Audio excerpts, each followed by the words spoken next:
who's going to introduce your trainer for this hour. Marilyn? Good afternoon, delegates that are in the House, delegates that are virtually, and delegates that are folks that are with us in spirit. I am so happy and honored to introduce to some and present to others Dr. Jeffrey B. Cooper, who is the General Secretary and also the Chief Information Officer of the Connectional AME Church. He's a native of Savannah, Georgia, and a lifelong member of St. Paul AME Church. He holds a Bachelor's of Arts degree in political science and a master's degree in public administration from the University of Georgia. He holds an MA degree in practical theology from Regent University School of Divinity and a doctor of ministry degree from the Graduate Theological Seminary. Dr. Cooper's resume is extensive and quite impressive, but in the interest of time, I'd like to hand it over to Dr. Jeffrey Cooper to present on the training topic. This is how we do it.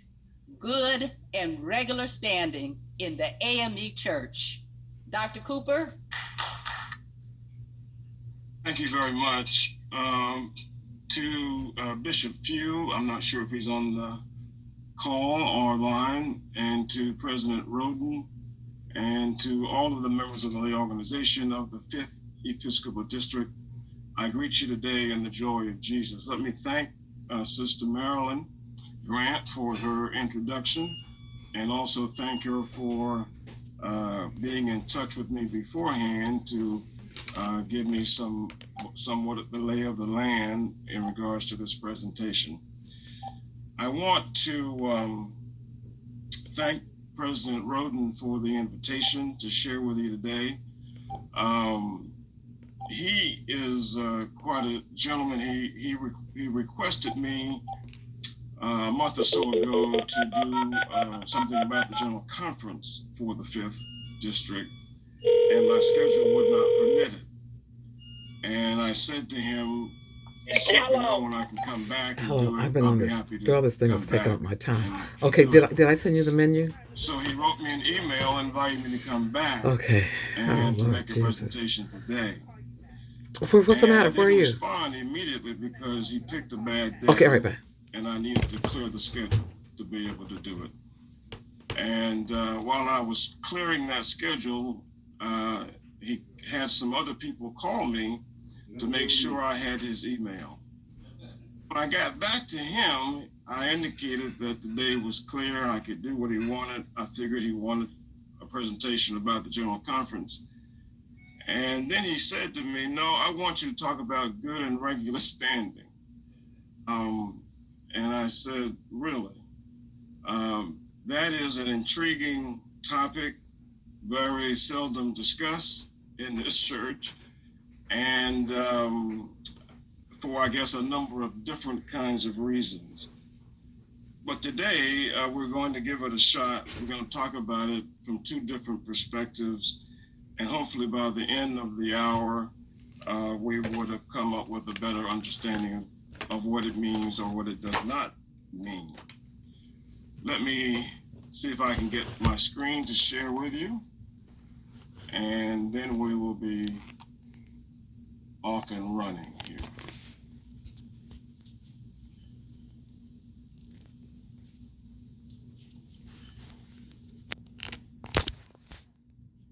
All right.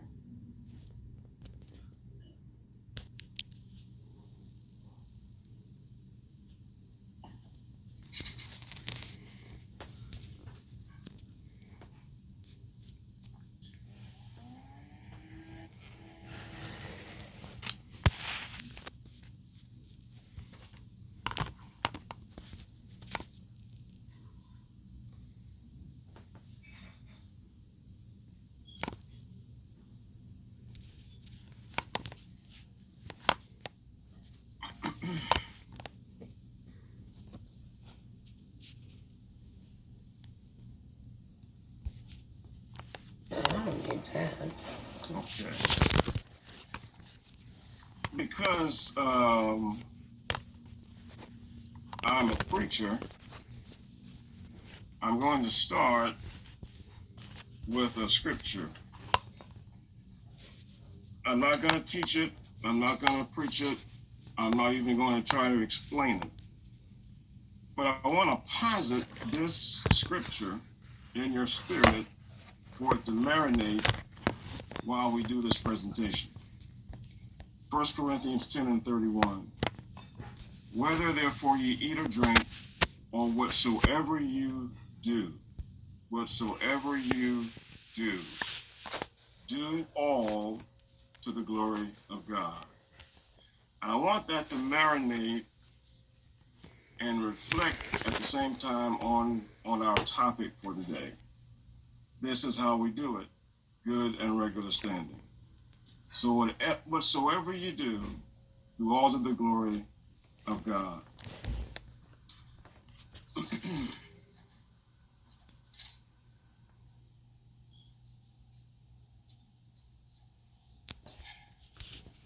So let's spend just a few minutes on a search for the definition. I believe that everybody in the church, the AME Church, has some definition or some understanding of what good and regular standing means.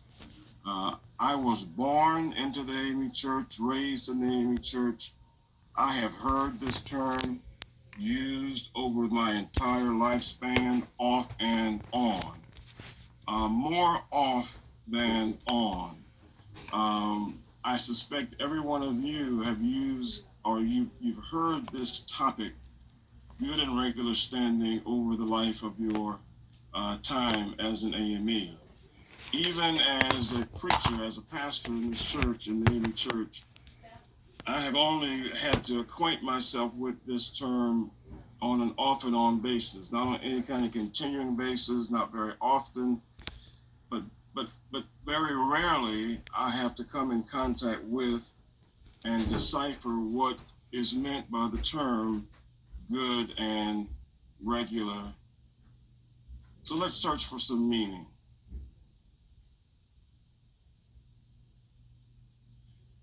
If you're looking in the secular world to try to glean an understanding of what we talk about when we talk about good and regular standing,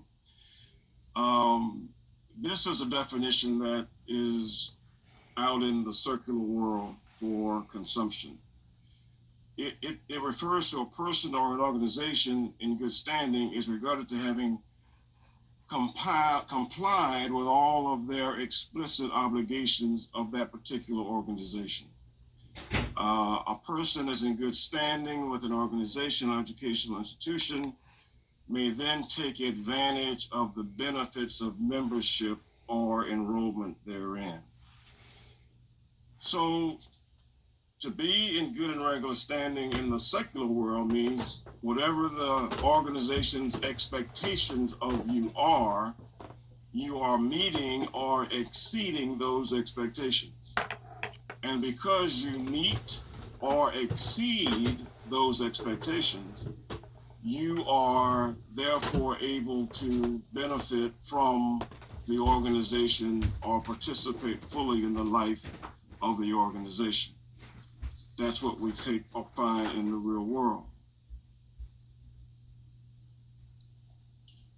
I wanted to get some sort of historical perspective on good and regular standing. So I contacted Dr. Dennis Dickerson, who is a former historiographer for the AME Church. I wanted to know if he could find out when we first started to use this terminology. When did it first appear in an AME discipline? And by his research, it appears that in 1896, in the AME discipline of 1896, this is the first mention of good and regular standing of sorts. I want to read this to you, and so you see the copy of the book, that he sent to me so he could verify that it was in the 1896 discipline. I want you to take note of the wording in 1896. Every delegate representing an annual conference shall be a minister who has traveled 4 consecutive years preceding the general conference session of the AME Church. Then it says, every delegate representing the lay men of the church shall be a member of the church who has been in good standing 4 consecutive years preceding the general conference. And he shall be a man of good natural and acquired ability, and shall know and love the doctrine and discipline of the church. Note, good and regular, if you want to call it that then, apparently only referred to lay. It did not specify that a minister had to be good, in good standing, or that he had to be a person of good natural and acquired ability, or even that he had to love the doctrine and discipline of the church. But specifically, the discipline talks about this with regards to the lay organization or lay members. In 1900, the language changes slightly, just 4 years. And this page, it talks about the qualification again of delegates. And for a minister now, it actually has the words good and regular standing. That person must be in good and regular standing in the annual conference of the African Methodist Episcopal Church. That was for the clergy. And then for the lay, the same wording is used basically, and that they must be in good and regular membership in the church for 4 consecutive years prior to any election as a delegate to the annual conference. I want you to keep this wording in mind, because from 1900 on up to the present, there has been some version of this, some wording like this that appears in the discipline all the way up until today and the current wording that we have.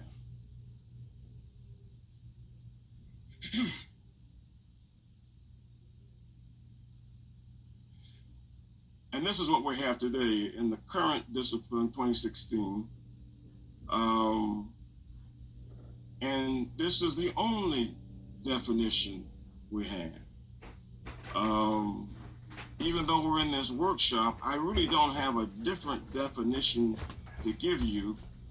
As secretary, I am bound by the 4 corners of the page on which the definition occurs. And so this is the only one we have, the only one we can deal with. We can certainly decipher it. We can try to dissect it, to try to glean what it means. But this is the one we have. And as you read it, I don't know that you walk away with a clear and concise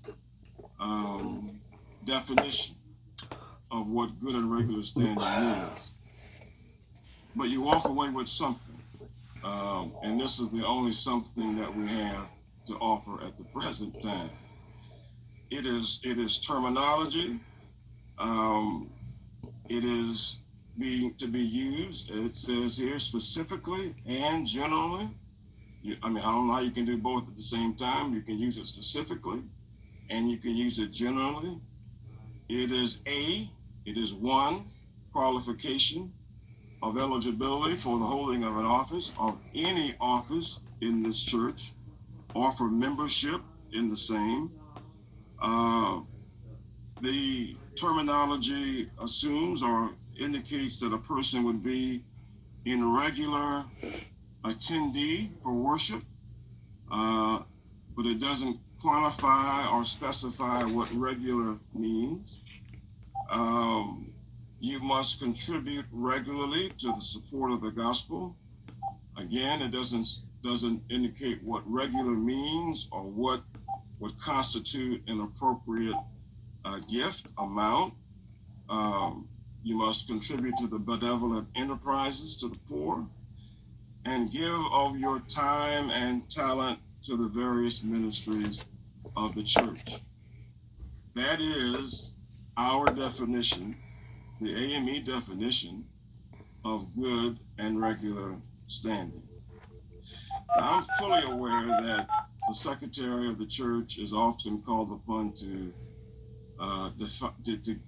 illuminate upon what the discipline says, to help bishops and pastors understand what a passage in the discipline means. Okay, call me when you get in the car. And so what I'm about to say from this point forward is probably some of the things I would say to a bishop or say to a pastor who is called in and is seeking information about this definition in the book. Boil it down, squeeze it together, and it's a definition about time, talent, and treasure.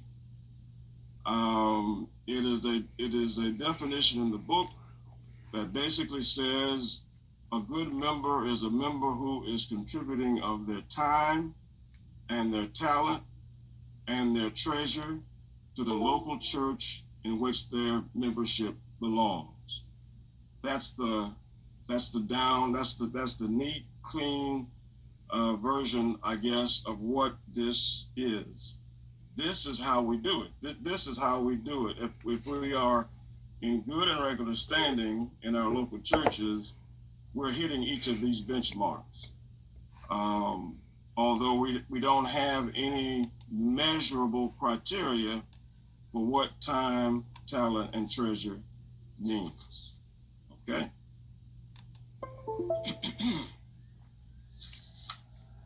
Interesting enough, it was the lay organization in 2012 that proposed legislation at the General Conference to give better definition to what good and regular standing means. 2012. And that was the year I was elected, so any recollection of this bill is a blur to me because I was trying to get acclimated to my new responsibilities. It did not pass as legislation, but it is emblematic of the fact that the lay organization even then recognized we needed to better understand what good and regular standing means. It acknowledges in the proposed language of the bill that all of the things that are currently in the definition that we have, they acknowledge that those things are proper and correct to be a part of trying to understand it. But then it went a little further in trying to give a better indication of how you achieve good and regular standing. How it would be better able for a person to understand if I do this way, then I'm better able to say I am achieving what good and regular standing purports to desire of me. It says you're governed by the discipline. It specifies that the official board would be the entity that would be the determining entity to make the determination of whether or not a member in the local congregation was in good and regular standing. And they would look at all of those things we just enumerated: time, talent, and treasure, basically. And that would help them to determine whether or not a person is meeting the criteria of being in good and regular standing. Again, that bill did not pass. Now, what is the through line?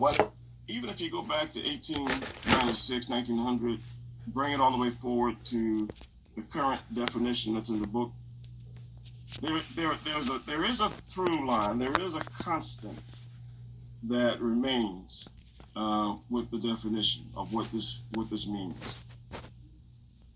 First, this concept, this standard, good and regular standing, it is consistently a prerequisite for service in the church. In other words, if you're going to serve in any capacity as an officer, if you're going to run to be elected to a particular office in the church on any level, be in good and regular standing. That's consistent all the way through to today. It is also consistent that it is ambiguous, that it is, I suspect, purposely ambiguous, as there are other areas in the discipline that I believe are purposely ambiguous. And I may say something about that in a few more slides down. It is also consistent that I'm ahead of so I can be in one place for the water. I'm ahead of it is also consistent that it is concerned about a person's time, talent, and treasure. It is the best way to amplify what the definition of good and regular standing tends to mean or be for an AME member. Okay?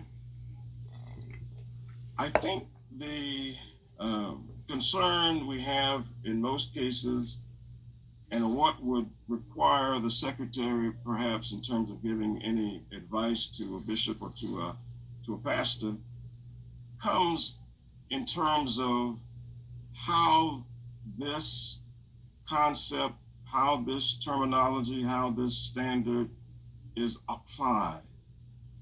How do you apply this when a person is seeking a letter of good and regular standing in order to qualify to run for an office, as this church requires of everybody, whether it is at the General Conference, whether it is the local level for various offices. That letter has to be obtained, and somebody has to apply this standard in order to write that letter for an individual. How does one and who makes this application? Depends. If you are a clergy person, most likely the bishop has to make this determination. If you are a member of a local church, it is the pastor who must then make this application of whether or not a person is in good and regular standing. And that's basically where it rests. I want to introduce two words that I would want to be companion words for anybody who is about to apply the standard good and regular to membership and to a person to determine if they are eligible to run for a given office or qualify to serve in a particular office. With good and regular, you must have just and fair. If you are the person having to make this decision, because it is ambiguous, because it isn't crystal clear, because it doesn't specify what you look at specifically to make the decision, because there are no real rubrics to say over here, or boxes I can check that say, I checked this, I checked that, I checked that. I know I qualify.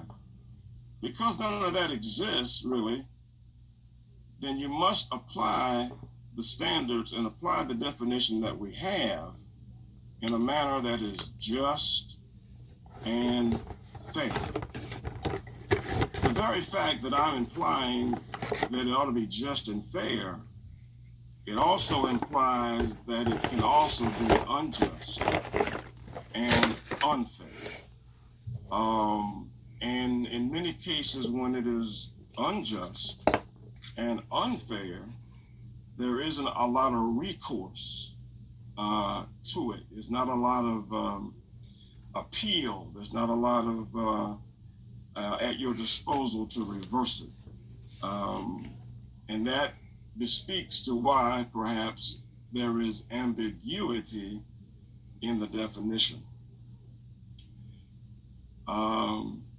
Just and fair.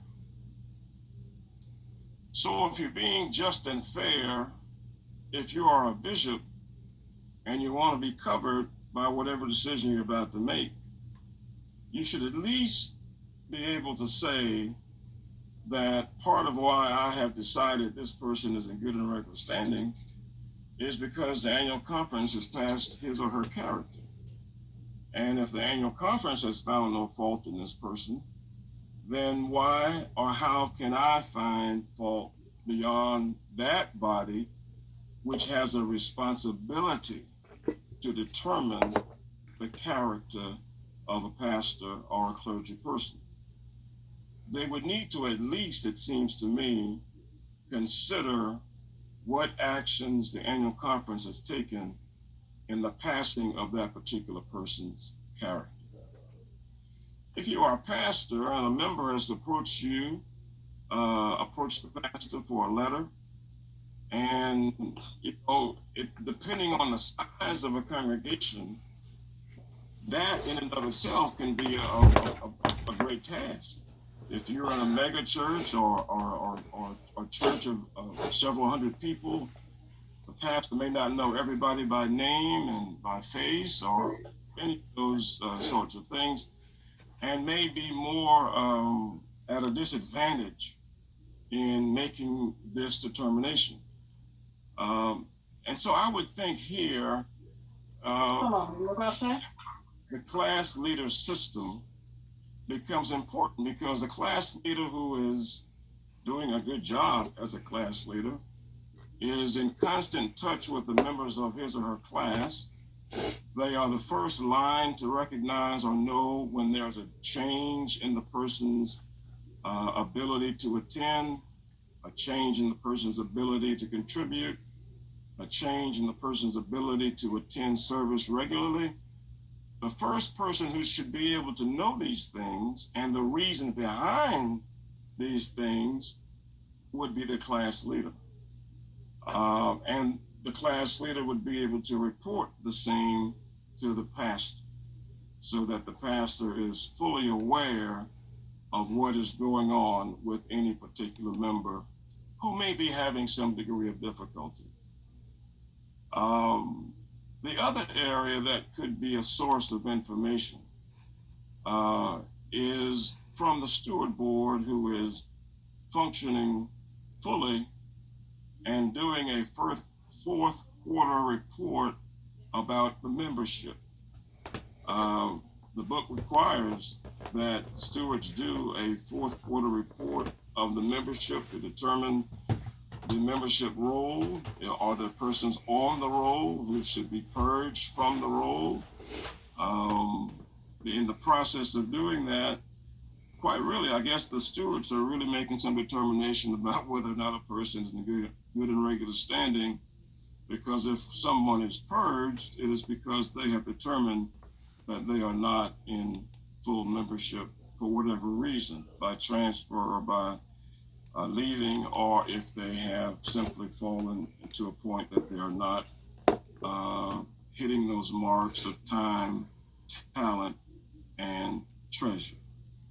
Well, if you get this information, how do you use it? There's a standard in the law that speaks of a reasonable person standard. So you'd have to look at these as a reasonable person would view it, not an unreasonable person. And let me give you some other considerations for information as well. Let's say right now a person comes in after being, we've been out for a year because of COVID-19. None of us have been attending in-person worship. We've been live streaming, and by live streaming, they don't really see us at home. We simply see them wherever they are. So they don't know if we have tuned in or what we've done. But COVID-19 represents any kind of extenuating circumstance that might arise in a person's life. The loss of a job, the loss of a loved one, such that the grieving process takes a while and the person drops out for a minute, and we're not seeing them, and they're not being able to contribute. They're simply grieving, and it takes a while for them to get back into the flow of regular church attendance. There are a number of different things that may happen to a family or to a person that might temporarily knock them out of the stream of good and regular as we tend to want to know it. But a reasonable person would be able to see that, know that, understand that, and not necessarily make the conclusion that they're not in good and regular standing, but they're having a temporary situation to deal with. Or what about an affiliate member, a person who moves to a different location for their job or work, or marriage requires them to move, or they temporarily relocate with the intentions of returning to their home church in a short period of time, or the student who goes off to college, but they want to be a member of a church while they're matriculating in school away from home, and they become an affiliate member of another AME church. And they decide that they want to run for an office in the YPD, or they want to be an officer in the Missionary Society or the Lee Organization, or whatever it might be. And they now go or need a letter of good and regular. Who do they go to? Number one, do they go to the affiliate pastor?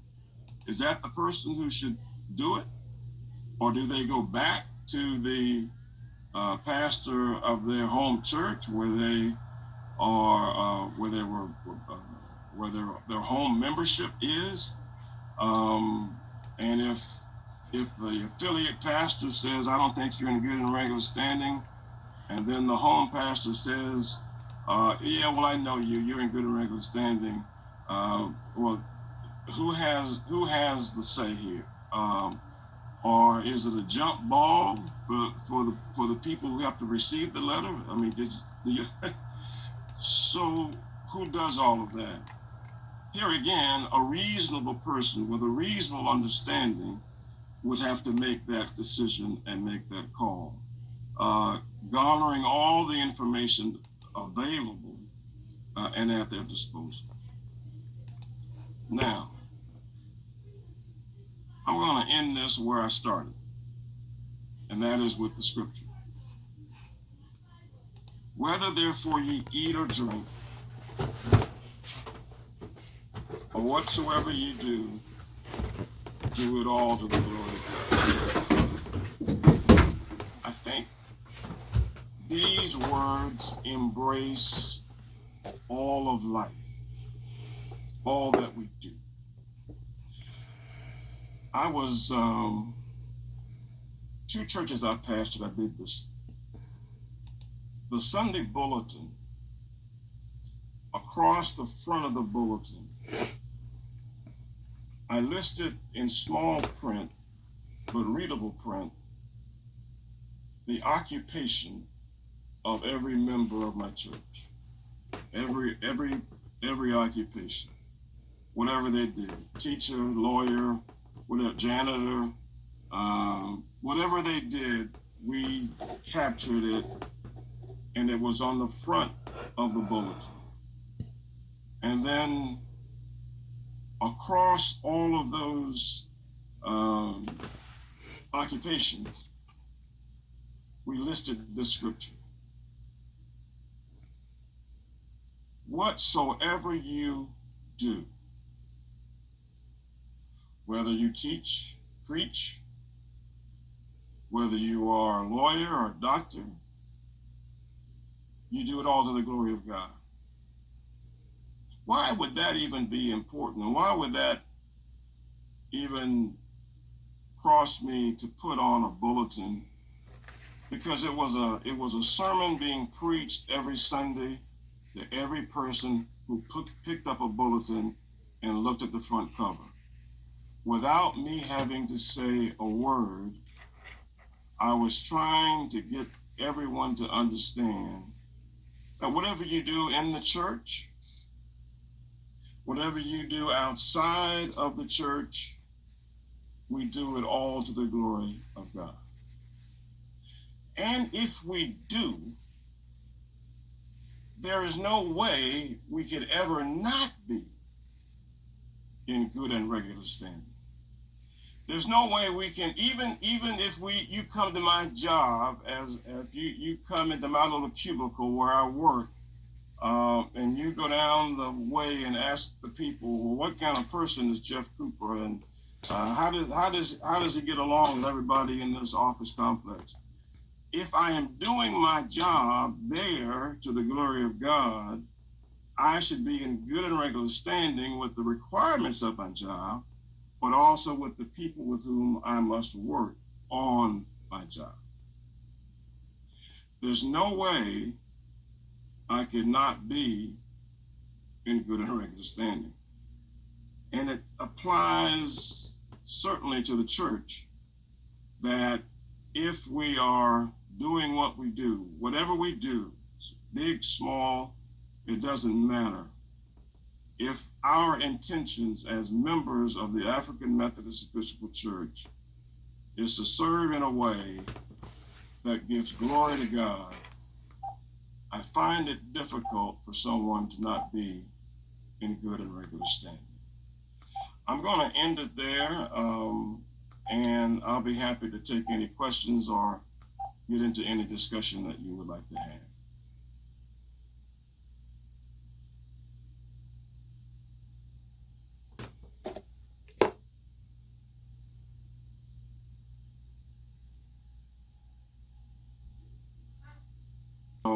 I think, and when speaking to President Roden and to Sister Grant, and they did give me some examples, it was clear that we could give more clarity to this area, but it would take some work and discussion. And it may be that the lay organization needs to start that discussion on a grander scale to come to some I guess they like resolution. this. If I could just follow up, just logistically, your reference to the official board being the How are you determining doing? You've got me body, worried. and generally it's seen as the pastor being the determining voice. And since the official board is called by the pastor, logistically, how do you see that even being carried out in a real sense, that the official board would take that step? Right. Now, the official board was a suggestion in the 2012 proposed legislation by the lay organization. It did not pass. And I'm not personally certain giving that authority to the official board is the proper place to deposit that authority. I'm not sure they have the mechanisms to do it. Again, I think that the steward board, class leaders, annual conferences are already predisposed with authority to act to some extent to make these determinations.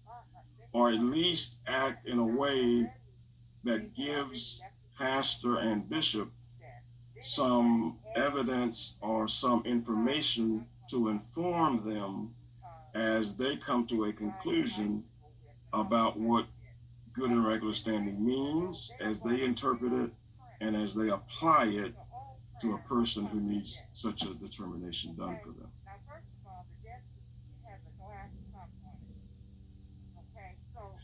What I would like to do is, if I can get 2 or 3 people just to tell me, what is your definition of good and regular standing?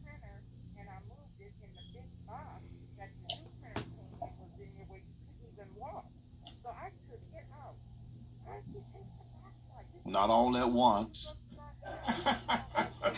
This is Dr. Verda Bradley. I'd like to say I liked your 3 things. You said consistent, fair, with your time, talent, and treasure. I thought that was excellent. It was ambiguous, but it was there that it would fit every situation. It would give you an opportunity to look at all situations in a fair and equitable manner. Thank you. Yeah, if there's any positive about it being ambiguous, it allows the person making the determination the ability to go in any of a number of different directions in making the decision. It is ambiguous enough that a person can take into consideration extenuating circumstances, and say that because of this, that's why this person has not been here for the last 4 or 5 months, or whatever the case may be, but they are still in good and regular standing. And I will say that one of the things that was in the 2012 proposed legislation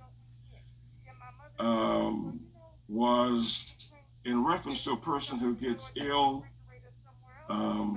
has a stroke, or has a heart attack, or becomes disabled, and they are homebound, but they might want to serve in a way that they can, even though they're homebound. They may be able to get out every other month or something of that nature. It allowed for them to get the status of good and regular standing until they are better and able to come. Wow. Or until the Lord calls them home. Because the question, I guess, you would say, well, the person who is at home or homebound doesn't want to be an officer. But there are other people who are homebound, but every so often they show up because they really do want to come to church. Well, is that person disqualified from being an officer on the students board, or being an officer in one of the other auxiliaries? And now in the age of Zoom, where they may be homebound but able to Zoom into the meeting, should they be denied an opportunity to serve as an officer because they're homebound? That's an extenuating circumstance, but again, it has to be determined by the pastor or the bishop, or whatever the case may be, for that person. Cooper? Yes. Dorothy Bales Weber, Southern California Conference. Yes. I have two question/comments. Right. The first is, I have a question. In any of the reporting documents that pastors' annual conferences submit to you, is there a form or document that registers whether or Wait a not minute. Wait a minute. Did you say $3,400? 34,000. So I 34,000. You don't said think that question 3,400. is on the floor. 34,000. Mm-hmm. I don't think so. Mm-hmm.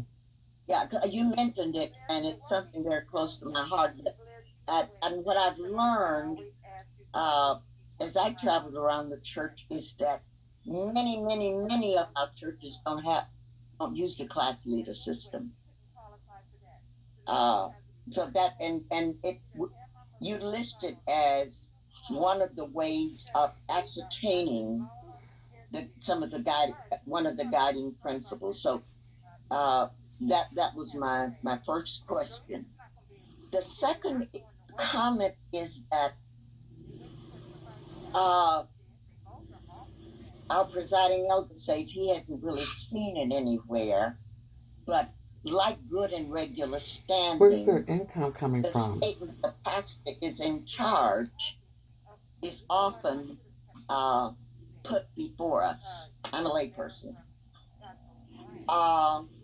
And so when it comes to determining, as Sister Daphne said about the official board is called by the pastor, and that would be one of the places that a determination might be made. However,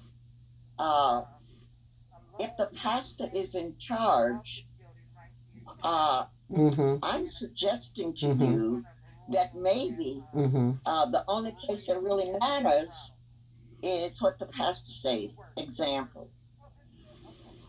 a situation where a person has not attended church for 7 years, not been in the sanctuary, not attended anything. And you say, well, that person is not participating. Yeah, but they pay their tithes. And so that's where the buck stops.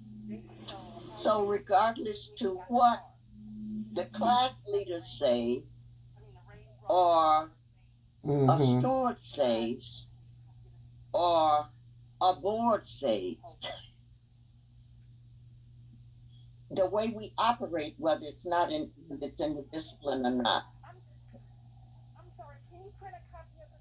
the way we operate, what the pastor says in terms of good and regular standing is what stands.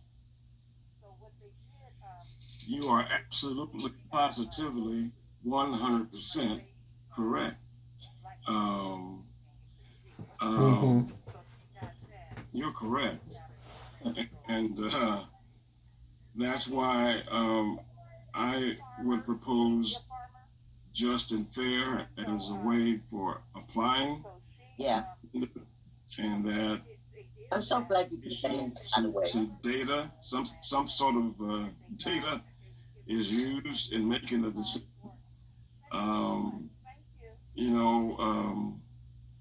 You gave the example of a person who's been away for 7 years, but's been paying their tithe.